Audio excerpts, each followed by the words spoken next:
Yo, what's going on, guys? Sinister Skater here, and today we're going to be talking Black Ops 3 on the last-gen consoles, the Xbox 360 and the PlayStation 3, because there are some significant differences between last-gen and the current-gen or next-gen or whatever you want to call it, Xbox One and PlayStation 4, and these differences can really affect how the game's going to perform on last gen, because personally, it doesn't look like it's going to be too good for me. So I want to be giving everyone a little heads up, just so you know what you're getting if you are planning on purchasing it for the last gen. By the time this video is up, you'd have a little bit over a week to make some final decision to see if you still want to get this game on last gen, if you don't care, if you want to save up for next gen console, get it for holiday, whatever it is. Yeah, I forgot what I was really talking about. But anyway, what we've known before is that Black Ops 3 on the last gen will only have the multiplayer mode and the zombies mode. There will be no campaign mode for the last gen, and there will be no campaign mode for the last gen, which is pretty big because Call of Duty campaigns are pretty awesome.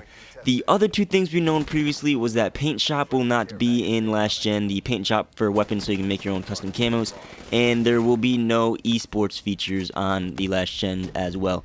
And when they announced these, they announced that they'll be selling Black Ops 3 for Xbox 360 and PlayStation 3 for $49.99, and because of these setbacks, you'll be getting a copy of Black Ops 1 for free, technically, or if you want to call it for free, with your purchase of Black Ops 3.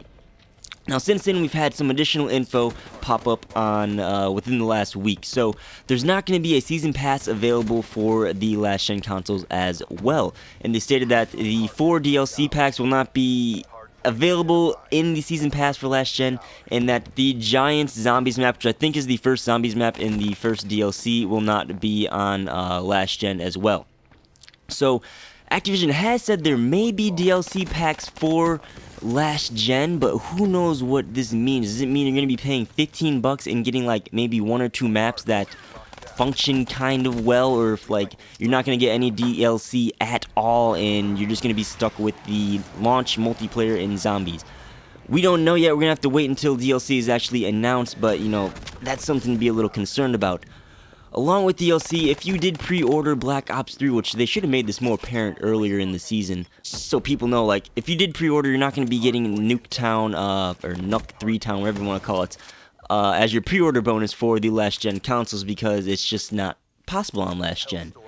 There also is not going to be theater mode, and they've said that theater mode is going to be bigger and better and more useful for everyone, so that's kind of a big deal. I like theater mode, especially if you're like a content creator.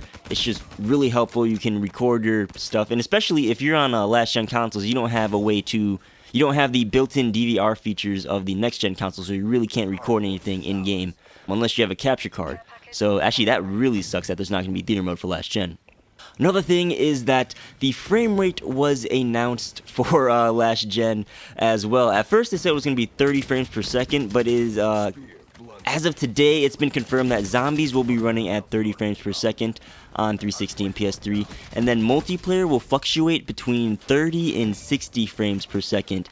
And to me, that doesn't sound too good, having a fluctuating frame rate, because that just sounds like it'll drop frames all the time and not be good. So I don't know how that's going to work. And along with frame rate that people love to associate with is resolution. Resolution hasn't been confirmed on either consoles as well. So I'm assuming 720p for both. Who knows? One of the last bits of information I have for you last gen console want-to buyers is that the file size on PlayStation 3 will be around 16 to 17 gigabytes. You have to have it's like the base game is 8 gigabytes, and then you have, like on PlayStation, I guess you have to have another 8 gigabytes to do the installation. So it's going to be 17 initially, and then 8 gigabytes of storage space after. And for 360, it's just going to be 8 gigabytes of storage. Just strict. There's no installation gigabytes to worry about or anything like that. And that's that. One last thing is that it's not that big of a deal, but there was the free run mode they announced in one of the Black Ops 3 Fridays, which is kind of like a cool, kind of like a time trial. If you guys know what Doritos Clash Course is, kind of like that. It's like this time trial racing thing you can do with friends that you just run and get used to the new movement system in Black Ops 3 and have these customized obstacle courses and all that. That hasn't been confirmed for last gen yet, but my guess is that it's not going to be on there since they haven't confirmed it. And, you know, since they haven't confirmed DLC yet either, I'm pretty sure that's probably not going to be on last gen either. But, yeah, that's that. So that's all that we know for last gen as of now. But who knows if there's some more restrictions that will be on it, because they announced the bottom half of this list a week before the game launched. So, you know, when it actually launches, there might be some more restrictions that we don't find out about until then. That was very weird. But anyway, like I said, Black Ops 3 on the last gen will be selling for $49.99, and you get a copy of Black Ops 1 as well. So, with all those features missing and that price tag, you can decide if that's worth it to get or not.